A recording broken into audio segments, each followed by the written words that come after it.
everybody. Welcome to the Sooner Magic Fan podcast. I'm Cameron, This is Johnny Johns. and we're going to talk a little bit about this OU Auburn game that just took place last night. Final score 27-21. OU takes the final in the last few minutes of the game, finally come back to pull it off, pull out the win. We're going to start off talking about the offense a little bit. Offense obviously struggled most of the way through the game until the fourth quarter. And then Hawkins kind of showed up, made some big plays. J.J. Hester was involved in that. I think we'll just go ahead and get your thoughts on it, Johnny, and then we'll go from there. Yeah, man, like you just said, the offense is kind of similar to the last game, only we won. Well, and we didn't have a quarterback turning the ball over three times. We end up scoring only 7 points. The first drive, we looked pretty good. Michael Hawkins goes out there uh, and I'm like, yes, this is the goods right here, dude. This is what we envisioned. This is what we was hoping for. We know about the problems on the offensive line. We understand five of our best wide receivers are out in the game. So these are the kind of things we need Michael Hawkins to do if we want a chance to win. And he made a nice throw, and then had the big run, and then all of a sudden this offense, minus the turnovers, all of a sudden starts looking like, man, this is the same O line we seen with Jackson. The only difference is now we don't have a quarterback turning over the ball.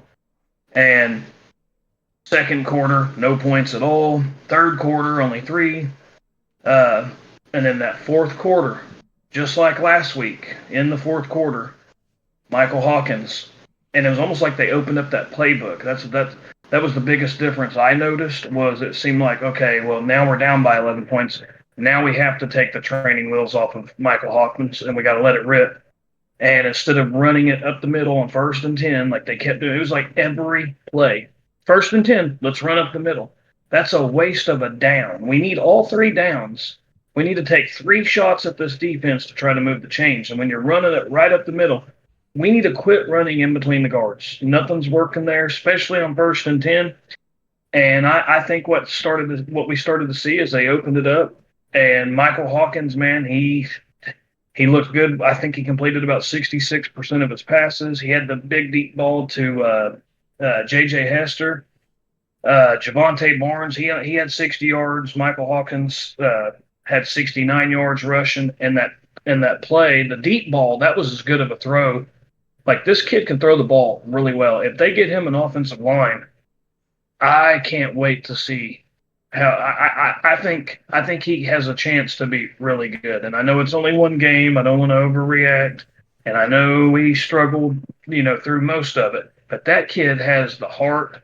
He's got everything that every he's made of all the right stuff. Like Brent Venables always says, this guy's made of all the right stuff. Michael Hawkins is made of all the right stuff. And I love the way he doesn't look like a true freshman out there, man. Seeing him out there, he looks like he's very much in control. He doesn't seem rattled. He's a really good decision maker. I really like him. He gives us something to be excited about. But I don't know. What do you think, Cam? I think he definitely has the it factor. He passes the eye test in just about every category. He the only thing I would like to see a little bit better out of him this last game, he really looked like he was scrambling to run instead of scrambling to extend the play. It looked like he kind of go back to a few years ago with Jalen Hurts and how he used to do that, where he was more scrambling to run instead of scrambling to extend the play and look downfield. He, when the defense is running QB contain and QB spy on every play, it really makes it hard for you to kind of scramble and take off for a little run here and there. And I'll give them the Auburn defense some credit for being able to maintain QB spies and maintain contain and still lock up all the receivers. Of course, five receivers being out, your top five receivers on top of that being out, it definitely helps make that possible for a defense. But just with, I thought he still played very composed. You could tell he got a little rattled a little bit and kind of, got a little kind of out of rhythm. And that's going to happen when you're dropping back, especially as a true freshman, and you've got a defensive lineman in your face every play. So overall, I thought he played really well, especially in the fourth quarter. You know, when they finally took the training wheels off, and we saw that last game too. So I really thought that this game they would open up the playbook more, judging because of the fourth quarter in the last game, where when they finally kind of opened up the playbook and let him just go at it, and good things happened between, especially with him and Petaway in the last game, and then this game, it seemed like they were trying to oversimplify things, running between the tackles, like you were saying. Um, you just we just don't have the offensive line to do that right now. So they need to really open up the playbook. Maybe more zone runs, more outside the tackle runs. Another thing, Gavin Sawchuk. Where is Gavin Sawchuk at right now? Why are we not giving Gavin Sawchuk the ball? Whenever last year Gavin Sawchuk pretty much carried the running game, especially the second half of the season. He was really coming through. I know early on this year he had some injury problems. I mean, but he's not on the injury report now. So is he hurt? Is he not hurt? What's going on with Gavin Sawchuk, and why is he not getting carries? Yeah, I'm right there with you, man. I'm gonna guess that he is banged up, and I've even heard it was either Teddy or Gabe. I've heard them talk about the same thing. Like, dude, he does not look explosive. This does not look like the Salchuk that we seen the last half of the season last year. And they said he's got to be dealing with some kind of maybe it's a pulled hamstring, maybe it's a sprained ankle. It's something they're not telling us, and I thought the same thing. Why is he not? He's not nowhere on the when the injury report comes out. I don't see him on there as like probable or questionable or anything. Like he's so. I guess since he's still able to play, but he's still not effective though. I feel like he's probably 70, maybe 70%. I wouldn't even say he's 80%. I'd say he's probably 70, 75% because he doesn't have that. Like, if you watch the film on the last 6 games, the last half of last year, he does not look anything. It doesn't resemble what he was the last 6 games of the last season. So I'm going to guess he is banged up. Or it's just this O line is that bad and they just can't get a hole opened up to save anyone's life.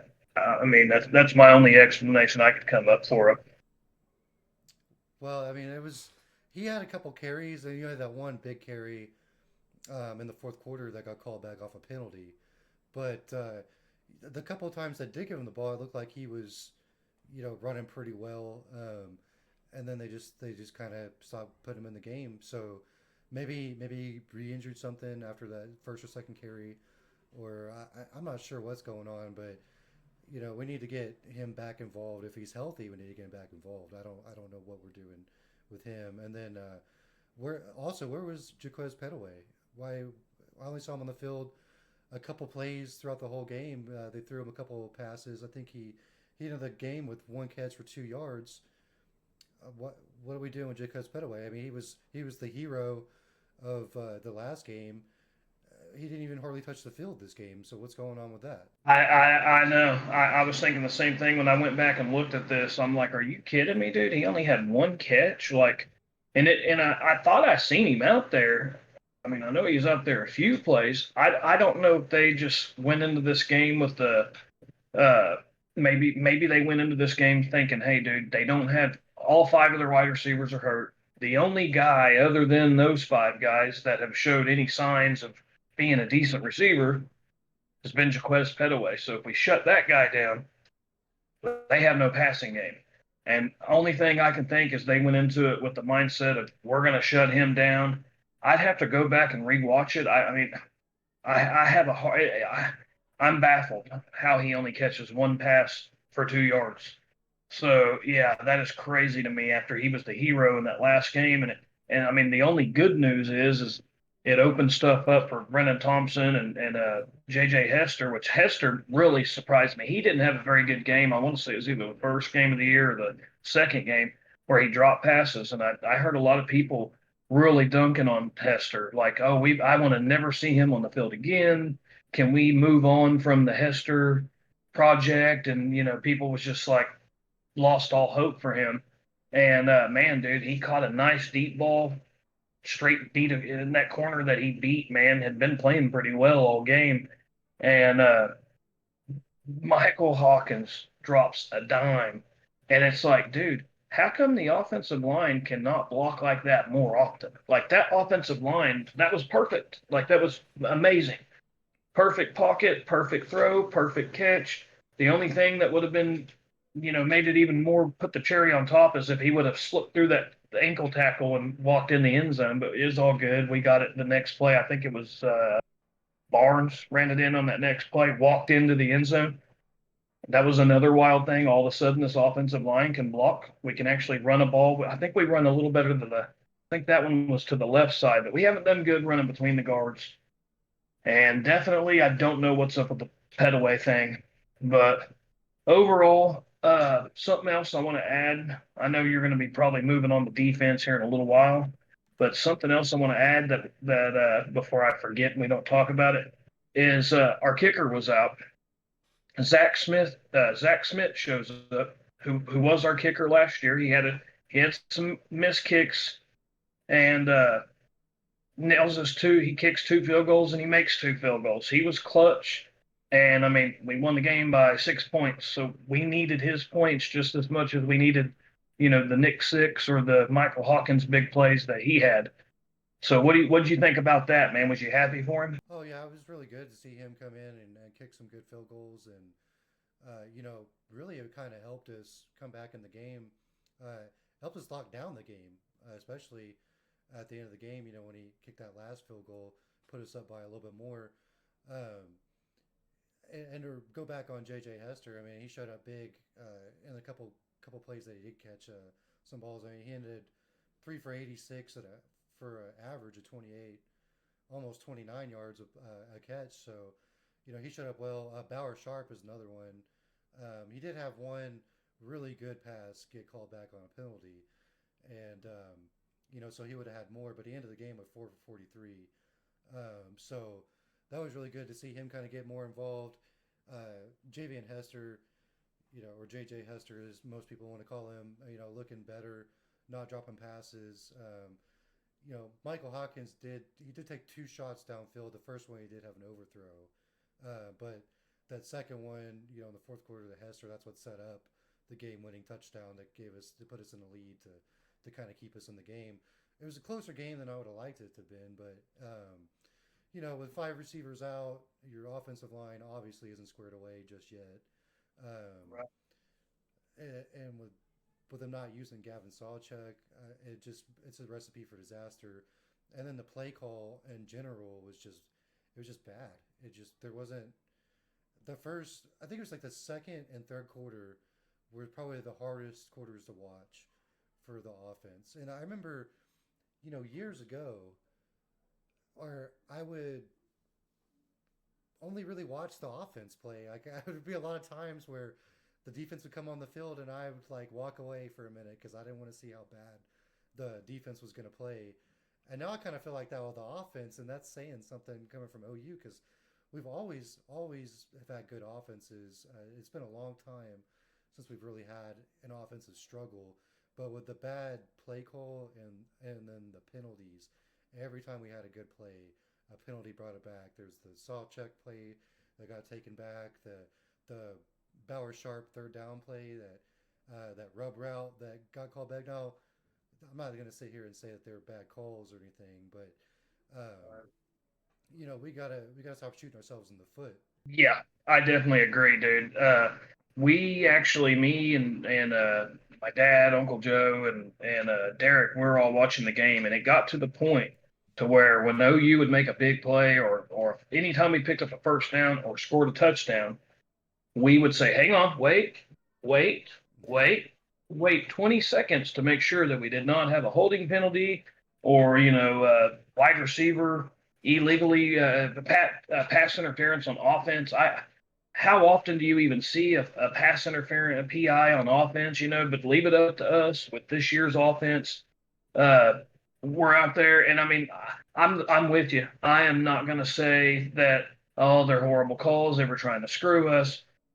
when I go back and I watch them, yeah, that is illegal. Yeah, you're not supposed to do that. And so every time we'd make a big play, I'm like, are you sure there's no penalties? Are you sure there wasn't any holding? Are you sure there was an offensive pass? Are you sure there wasn't an illegal shift in the formation before the snap? Are you sure we did everything correctly before we scored this touchdown?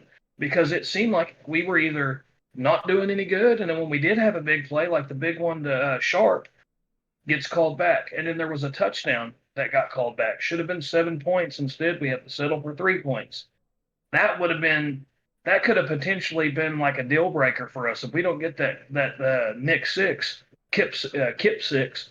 Then it could have been a deal breaker. And then there was a few different plays where we would have a first down and then penalty. And so yeah, those penalties, dude. We got to be better than that, man. We've got to clean that up, and hopefully, when we get some of these starters back, it's gonna get to a point where we're either gonna get some of these starters back, or and things are gonna get cleaned up, or these backups who are now gonna be, now are becoming starters. They're gonna just get better from the experience playing. You learn a little every week and every day in practice. You learn a little every time you go up against somebody else in a game. So they're gonna get better and better as this group plays together. And hopefully we get stronger and better as more guys. We're starting to slowly get one guy back, one guy I know on the line anyway. On the wide receivers, I'm hoping within the next couple of weeks we at least have Burks and hopefully we could get back frickin' Taylor Tatum and stuff. That would help us big time. Imagine having them two guys back. But yeah, overall, man, a win is a win, and going to Auburn and winning, I'm not going to complain about it. I mean, let's just to act like it's easy place to go and win. I mean, just look and see what Alabama and Georgia has done at Auburn. I've seen some games where Auburn that has a bad record almost beats Georgia or almost beats Alabama, or sometimes they do win.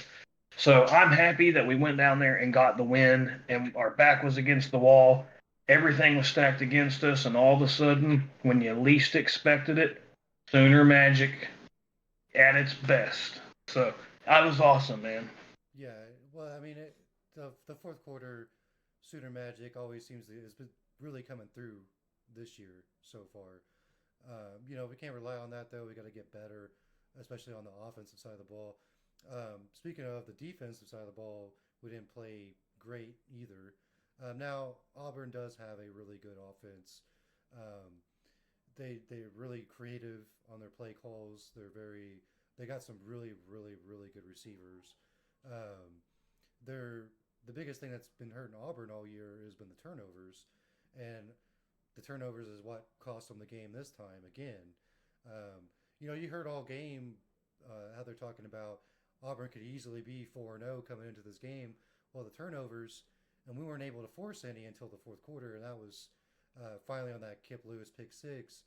Um, from a defense that's leading the nation right now in turnovers, and a team that's, I think we're what, one or two in turnover differential as well, which is surprising when you got a quarterback that played the last couple games, turned the ball over three times in a half.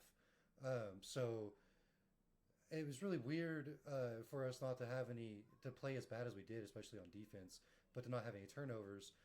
But we did have some highlights with Billy Bowman, R. Mason Thomas. I thought played really well. Kip Lewis, of course, had some good plays. The one real downside that I saw was Dejon Malone. He was in position a lot. He got burnt a lot, but he was in position a lot. But just didn't get his head turned around, and that's rule number one as a corner, man. That's something they teach you in high school or even junior high football is, you got to get your head turned around, and you just didn't get it turned around, and it's really good to be in position, but if you don't get the head turned around, you're just going to get burnt. Absolutely. It. I had never even heard of Malone. I guess we had. That was another thing that's kind of been overlooked. I guess because of the five wide receivers we've had. Someone said, "Yeah, people keep forgetting. Also, our two best corners were hurt. They've been banged up. So we've got the Malone, I'd never even really heard of him until that game. And I agree with what you said. He was in position. I mean, I guess he was out there because he's our best option right now. But he didn't get his head turned around quick enough, and who knows, maybe he can make a play. The ball, I didn't think it was. I mean, it was a pretty well thrown ball, but it was a little bit thrown behind. It was definitely he was covering him good enough, and a ball thrown behind that if he gets his head turned around, he's got just as much of a chance of catching that ball as the Auburn receiver does. And so yeah, that part sucked. And I agree with you, dude. This wasn't our defense's best performance by far. I mean, they gave up quite a few yards, even though thank God we only gave up 21 points, but they didn't. They gave up quite a few yards, and they made that quarterback at Auburn, who has been very inconsistent. He's been a turnover waiting to happen. They made him look like Tom Brady for the first three quarters, especially that first, first half. He was looking really good, but the first three quarters he looked good, and then all of a sudden Auburn starts playing like the Auburn we've seen with the turnovers and shooting themselves in the foot. And Oklahoma is, even though they're banged up, even though Oklahoma's got a couple corners that are out, all the wide receivers out, kickers even out, some linemen that are banged up. Oklahoma is still a talented football team where you cannot give them a chance to get back in this game. And you gave them a chance, and OU Sooner Magic, you got to see it firsthand. Auburn gets, Auburn's the first SEC team to be a victim of the Sooner Magic. And but yeah, and then you mentioned Billy Bowman. He had 7 tackles, man, really nice. Robert Spears not only had 4 tackles, 2 assists, but he had a big sack. I mean, it was we needed it badly. Uh, I seen not only we seen the brothers Peyton and Eli, not Manning, Bowen. We seen both brothers out there. That was pretty cool. Peyton, he got burnt on one play, and I mean, this is a 5-star defensive back, very highly recruited guy that Peyton Bowen. But sometimes you do just get beat, man. He did. I've seen him win some of those. I've seen him. He's a talented safety. Trace Ford, he looked pretty good. Kip Lewis and that the Kip six, he is a high energy. Brent Venables talks about Kip Lewis and says he's one of them guys that just loves the process. He loves playing football, and he's always high energy.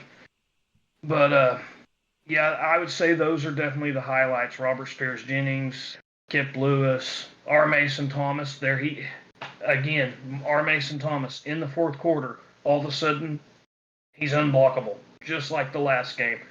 Makes what was it, 2 big sacks when we needed it desperately. So yeah, dude, I was happy that they turned that light. I was happy they were able to turn that switch on when we needed them, and all of a sudden they were that playmaking defense that we've enjoyed watching so far.